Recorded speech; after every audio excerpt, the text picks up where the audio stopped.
Thank you so much for deciding to hang out with me today. Thank you so much for your precious time here. This is, in my opinion, this is how the brain works according to neuroscience. This is the third part of we don't create our thoughts directly, and this will be the only part where comments will be allowed because it's the part that matters the most. And it doesn't matter in which order you watch it, if you only watch this part, or if you watch this part first, then first two parts, the second, it doesn't matter which order. So basically, do we create our thoughts?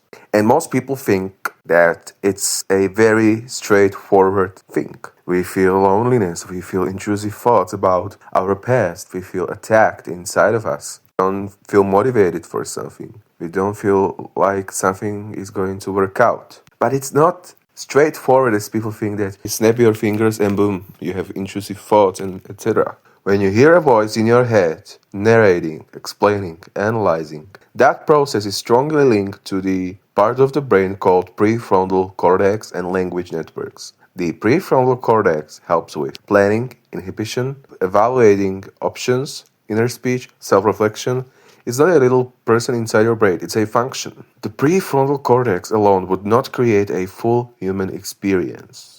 If you isolated it from the rest of the brain, it wouldn't generate sight, sound, emotion, bodily sensation, or basic awareness. It depends on input from sensory systems, emotional systems, memory networks, thalamic integration, brainstem arousal systems. Conscious experience is not made by one region. It emerges from interconnected activity across the whole system. So when I say the narrator isn't the whole you, I'm not saying the prefrontal cortex isn't part of you. It absolutely is. But it only works because it's connected to you. Experience happens because systems talk to each other. Now, do we control our thoughts? Here's the balanced neuroscience answer. Thoughts emerge from brain processes before we become consciously aware of them. Neural activity builds, associations activate, emotional signals influence direction. Then a thought appears. You don't manually assemble it before it forms, but that doesn't mean you have no influence. Free will isn't an on and off switch, it's layered. You can, absolutely direct attention. Even when your brain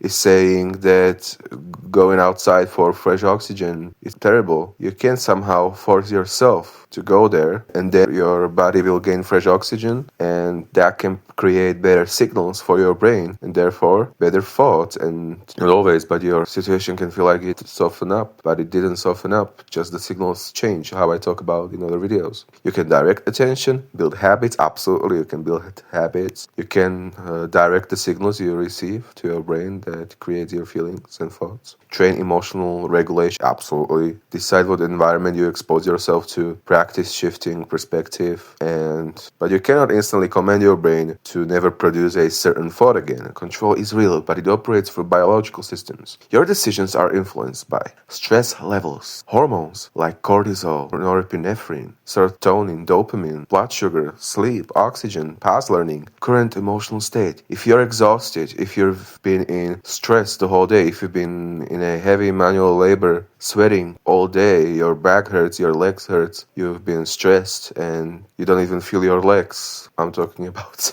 my yesterday day in work, 12-hour shift. Threat-based thoughts increase. Your brain turns into threat detection, and I was literally panicking like 8 hours straight after the 12-hour shift ended because what if someone will take this really wrong? So I was analyzing it, I was like, fuck it, let's do the third part. The reason why I so stressed and anxious about the last two videos was because my brain turned into threat detection alarm because of the signals from the nervous system, body, etc. And that's why I had these thoughts. That doesn't eliminate free will in any way, shape, or form. It shows free will operates inside physiology. You are the whole integrated system, not just the narrator, not just the prefrontal cortex, not just awareness floating above it, an interconnected brain-body network. So do we influence our thoughts? Absolutely. Is it as simple as I choose every thought before it appears? Absolutely not. Influence is gradual, contextual, biological.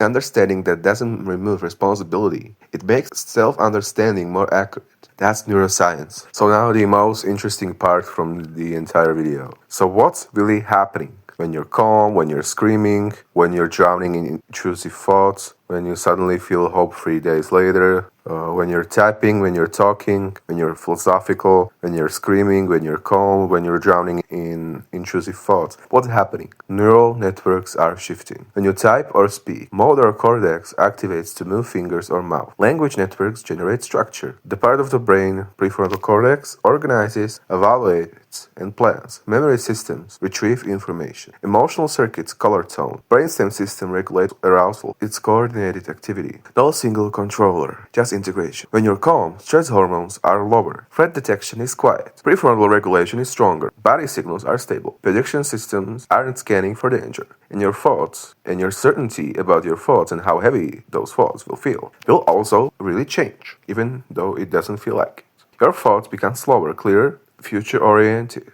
When you're screaming, sympathetic nervous system activates, adrenaline rise, amygdala threat circuits fire, motor output increases, prefrontal inhibition decreases. Your brain prioritizes survival speed over reflection. When you're stuck in intrusive thoughts, threat detection systems stay active. Cortisol and norepinephrine bias attention toward danger and thoughts. Memory networks pull negative associations. Rumination networks loop. Regulation systems struggle to dampen it. The thoughts feel personal, but they're state-dependent outputs. When you're philosophical, default mode network engages. Prefrontal areas simulate possibilities. Memory and abstraction systems combine. Emotional tone influences interpretation. You're modeling reality. Every state, calm, rage, despair, clarity, is a configuration of interacting systems. Now here's the conclusion. Do you have free will? Yes, but it's biological. You don't create each thought manually before it appears. Thought emerge from system activity, but you influence the system over time. What you practice, what you focus on, how you regulate stress, how you sleep, how you respond. You're not powerless, but you are not a tiny dictator controlling neurons directly, okay? You are the integrated brain-body system operating in context. Free will isn't absolute control. It's influence within physiology. And understanding that doesn't make you wrong or robotic in any way, shape, or form. You are a living being with free will, with control. So now, you're asking, how much do we actually control our thoughts? Not zero, not 100%.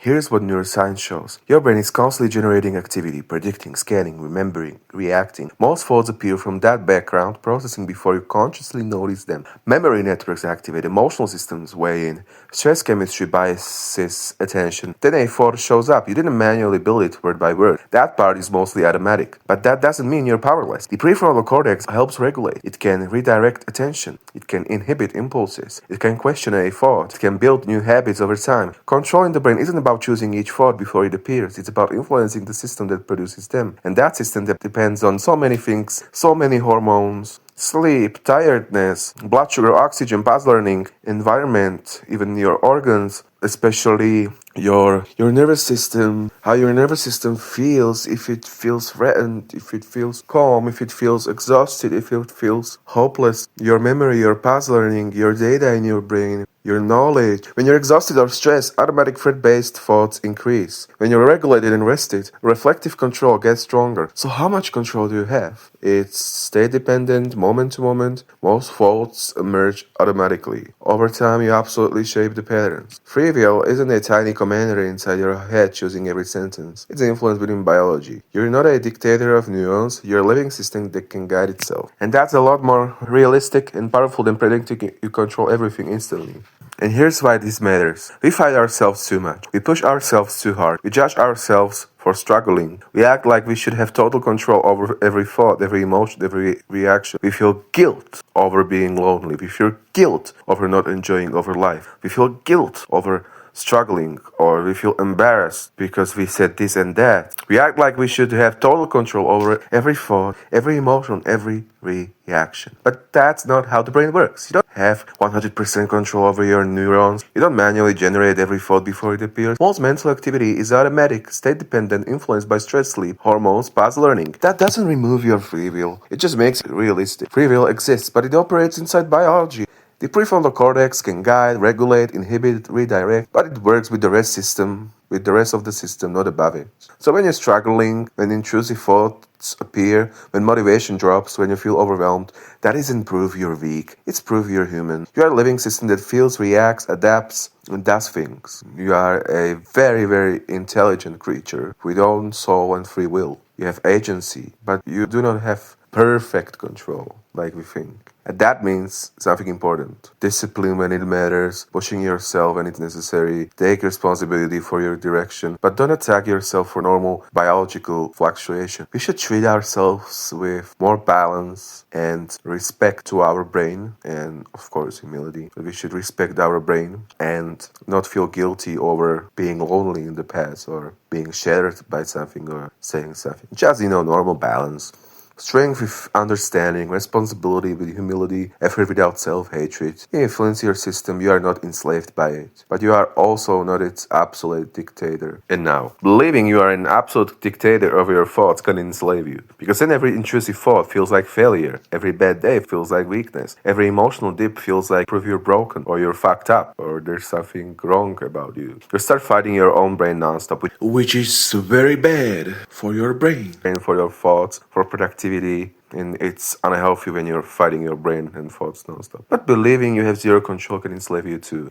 I think you would try, you would still go to work, you would still pursue your dreams, you would still try to help someone in need, you would still try to feed your children, you would still take care of someone, you will still argue, you will still scream, laugh. Like, neuroscience doesn't support either extreme. You are not a dictator commanding every neuron, and you are not a helpless passenger with no influence. Your brain is an interconnected system. The prefrontal cortex helps regulate, guide, and plan. So one thing that I will end this video is balance. Like I said, balance. Treat your brain, your thoughts, even when you feel heavy or you feel too guilty over simple things. Treat yourself with balance, with humility, but with respect to your brain. Thank you so much for your precious time. I know this was too long. This was one of the hardest themes to ever explain, but thank you so much for hanging out with me. It means so much you spend your time here, and it was so fascinating to me to talk about this. And thank you so much for your precious time. Especially take care. I wish you so much joy, strength, and resilience in this cruel, unequal world filled with injustice. Take care, especially take care. And I can't wait to catch you soon.